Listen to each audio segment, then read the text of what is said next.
Welcome back ناظرین، ہم بات کر رہے ہیں کہ کیا شدت پسندی اور قتل و غارت سے مذہب کا دفاع کیا جا سکتا ہے۔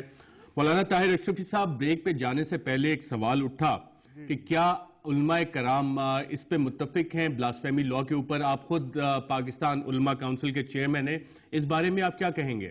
دیکھیں، میں گزارش کروں جی کہ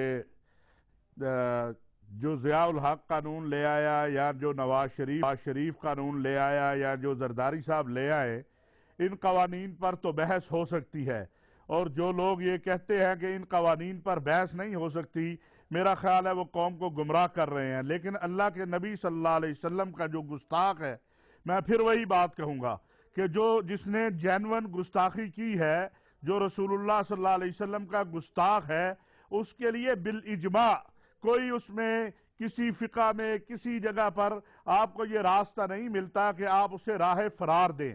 لیکن بات یہ ہے کہ کیا یہ کون ثابت کرے گا کہ اس نے جو ہے واقعی رسول اللہ صلی اللہ علیہ وسلم کی گستاخی کی ہے؟ اور پھر میں یہ گزارش کرنا چاہتا ہوں، آپ کی جو بحث ہے، یہ بحث تو اس پر ہونی چاہیے کہ پاکستان کے اندر جب سے یہ قانون بنا ہے، کیوں لوگوں کو سزا نہیں ہو سکی، اور اگر سزا ایک عدالت سے ہوتی ہے تو دوسری عدالت سے وہ بری ہو جاتے ہیں، اور وہ جو اصل توہین کرنے والا ہے، جو وہ ایف آئی آر لکھواتا ہے، جو ایف آئی آر میں اور آپ ٹی وی پہ پڑھ نہیں سکتے، اخبار میں لکھ نہیں سکتے، ہم کہہ نہیں سکتے وہ جملے، وہ اس کے اوپر کوئی حد جاری نہیں ہوتی، اس کو کوئی نہیں پکڑتا، اس کے خلاف کوئی آواز نہیں اٹھاتا، کوئی مذہبی جماعت جو ہے اس کے خلاف تحریک نہیں چلاتی۔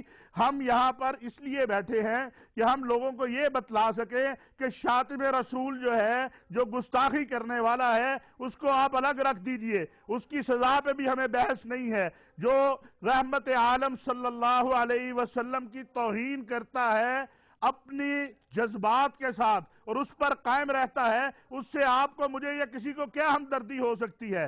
لیکن کیا کسی نے واقعی ہی یہ گستاخی کی ہے؟ وہ کون ہے؟ وہ کون ثابت کرے گا؟ میں سمجھتا ہوں کہ یہ ساری بحث جو ہے، اور گورنر سلمان تاثیر جو بات لے کر چلنا چاہتے تھے، میں سمجھتا ہوں وہ صحیح انداز سے اس بات کو ہمیں پہنچانا چاہیے۔ ہمیں یہ کون فیصلہ کرے گا؟ آج کہا جا رہا ہے کہ سلمان تاثیر جو ہے وہ گستاخ رسول ہے، کیا کون فیصلہ کرے گا اس بات کا؟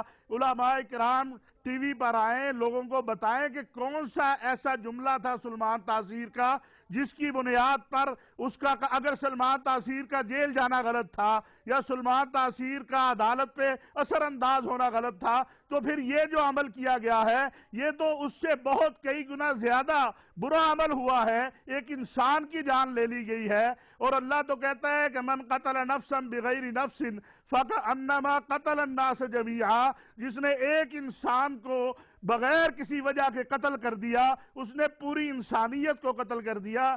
آج ارشد صاحب سوچنے کی جو بات ہے اور غور کرنے کی جو بات ہے، مذہب کا دفاع تشدد سے نہیں ہوتا۔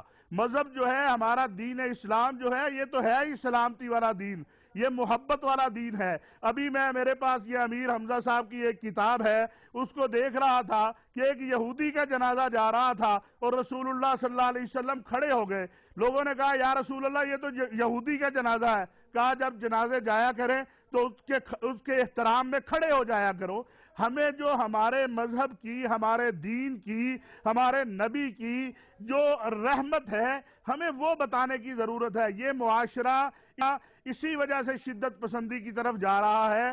مجھے بتائیے، نہ ماروی صاحبہ جو ہے وہ کسی شاتم رسول کا دفاع کرنا چاہتی ہوں گی، نہ بھائی صاحب چاہتے ہوں گے، نہ برسٹر صاحب چاہتے ہوں گے، لیکن جو رویے ہم پال رہے ہیں، مجھے آپ بتائیں یہ جو رویہ ہے کہ اگر عدالت بری کر دیتی ہے تو آپ عدالت کے باہر اس شخص کو مار دیتے ہیں۔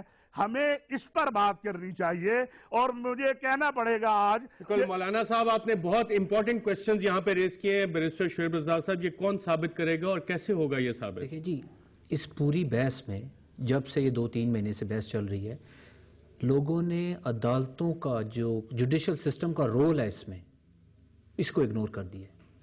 آپ کی پوری جوڈیشل ہسٹری سٹارٹنگ فرام 1980 اس نے یہ ثابت کر دی ہے کہ دے آر ویجیلنٹ۔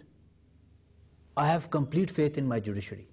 کس طرح کہ آپ کو 295A کی بات ہو رہی ہے کہ کسی نے کوئی بات کی ہے جس سے آپ ہرٹ ہوئے ہیں, اس میں ٹیسٹ جوڈیشری نے اتنا سخت رکھا ہوا ہے کہ جو بندہ یہ کام کرے گا he should have a malicious and deliberate intention to commit that crime.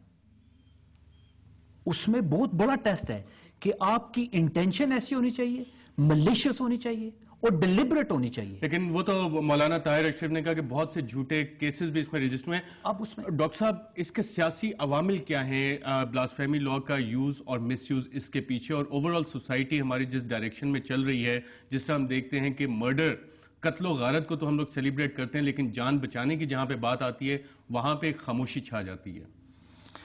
ناموس رسالت کا نعرہ ایسا ہے کہ لوگ اس پر فوراً مشتعل ہو جاتے ہیں, اور جب مشتعل ہوتے ہیں تو پھر عقل و خیرت کی باتیں ایک طرف ہو کے رہ جاتی ہیں.